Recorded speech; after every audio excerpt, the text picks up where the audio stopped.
Good morning, second graders. Happy Tuesday. Here is our lesson for the week on a weed is a flower. I hope you liked this story yesterday. This is one of my favorite stories in the Reading Street series.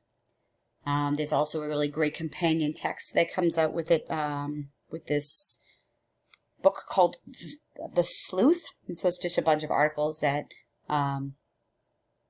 match up with the story. I'll have to share that with you. If I remember to do that tomorrow, I will do that. So we're going to talk about ed, ing. So with those we know about, like ed comes to the end of the word to show that something's already happened in the past. And ing means it's happening right now, like I'm jumping. Watch me jump. I'm jumping. It's happening right now. So when we think about adding suffixes to words, we have to remember the 1-1-1 rule. And I think I talked about that on Monday. So let's look at this word right here. So we have the word clapped, right? So the base word is clap, but it says ah. So it's one syllable, one short vowel, ah, one P at the end of that word, clap. In order to keep the vowel short, we double this consonant, and then that protects that vowel from saying a different name, because if that second P right there wasn't there, it would say claped. We'll talk about more of that in a little bit. So we have slimmer, saddest, hurrying.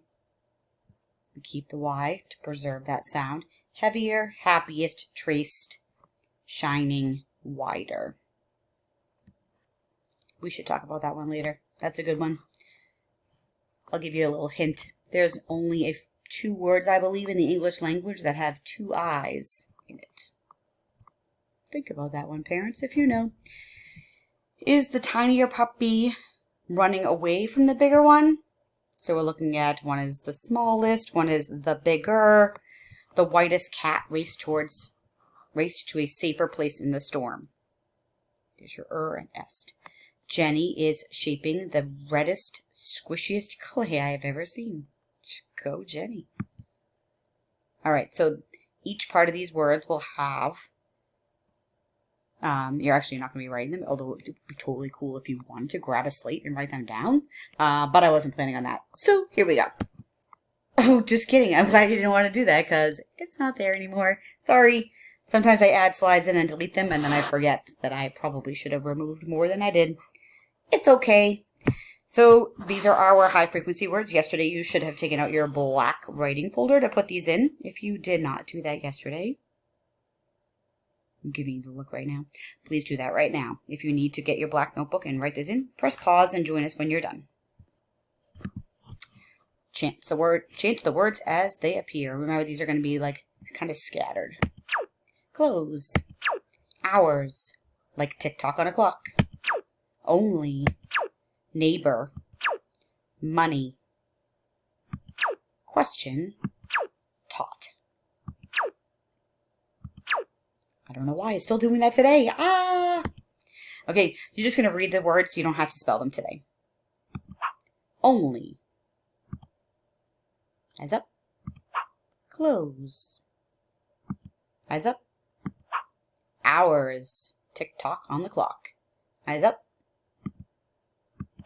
Taught. Eyes up. Question. Eyes up. Money. Eyes up. Neighbor. All right. So we're going to talk about synonyms.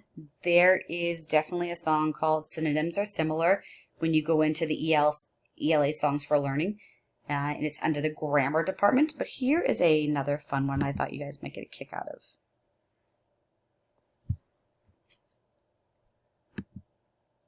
Oh no, where is it? Yep, good thing I know where it is.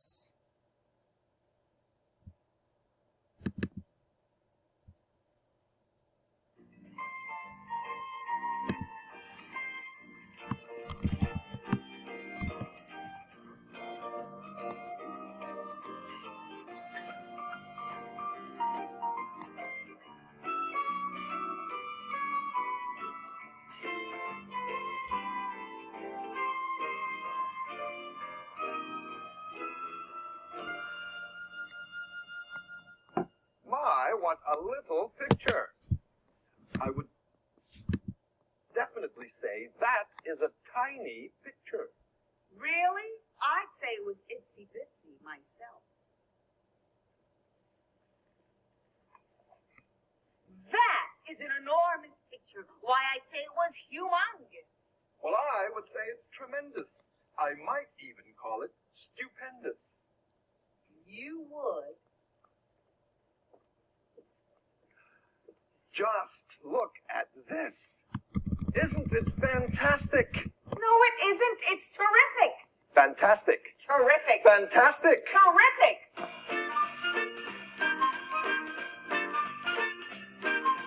Can't you see that you both agree? What's the reason for this spat? You like to say things this way, and you like to say things that. What a shame, it all means the same. There's no need to make a scene. There are lots of ways to say the very same thing, if you know what I mean. So, You say little and I say itsy. I say tiny and you say bitsy. Little, tiny. Itsy bitsy. Let's call the whole thing small. You say enormous and I say tremendous. I say humongous and you say stupendous. Enormous, humongous. Tremendous, stupendous. Let's call the whole thing big. A ball can be a circle or a globe or other sphere. There are all ways of saying what I'm holding here. So if I say fantastic while you say terrific, Then I'd say fantastic. To me sounds terrific. or we see how we agree now. Whatever we call it, it's okay. Let's say we call it a day.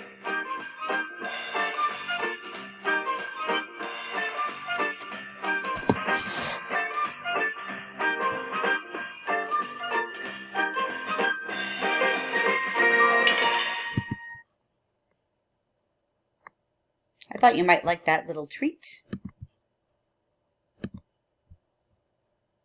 Let's go back to our show. We are almost done. So even in that one, there was a word terrible, which means almost the same thing as awful. Like I said, there's a song in the DJ called Synonyms Are Similar. Here are some examples. Unusual is a different way to say different. Good is another way to say well. Disappointed is another way to say discouraged. We learned a lot about fact and opinion. We spent a whole unit learning about those. But I want to give you a quick reminder that a fact is something that you can prove. 2 plus 2 is 4. I can prove that because I have 2 over here and 2 over here. And when I put them together, I count on and it makes a total of 4. An opinion tells you how I feel. 4 is the greatest number ever. That's an opinion. It's not a fact because you know what? You might disagree and think that 4 is not the greatest number ever. So when good readers read, they infer things. So sometimes it won't give you all of the information and you just have to figure out what the person wants you to understand. So if I said, Miss Boudreau has a red cup on her desk. Miss Boudreau wears the dresses that are red. Miss Boudreau drives a red car. What could you infer about Miss Boudreau? You could say that she probably likes red, which is true. So it didn't say in that story I just made up that my favorite color was red. All I just said was all the things in my life that were red, and you, because you're a smart reader, figured out that I was inferring that red was a good color for me or my favorite color, which it is. Yesterday in your story, you read about George Washington Carver, and it's a biography. So this is when the story is told by another person. So I would be writing the story about someone else. If I was writing the story about myself, it would be called an autobiography. Tomorrow we're going to reread A Weed is a Flower, or you're actually going to listen to it because you don't have your books. And then you'll have a look back and write to do. Please think about this when you are doing your work, that I know it's tempting to ask your folks for help, but this is all about you guys. I don't know what you don't know if other people are helping you. So struggle. That's what I want you to do. I want you to take risks and believe in yourself and put yourself out there. And I will help you, and your folks will help you afterwards, but get through it. I know struggling is never comfortable, but you guys are amazing. Think of how far you have come since August. It's amazing. I'm so grateful and lucky that I'm your teacher, and I miss you guys so, so much. I want to do a Google Meet again a couple times this week so that I can see your cute little faces. And I hope you have a happy Tuesday and know that you are missed and loved, and I will talk to you soon.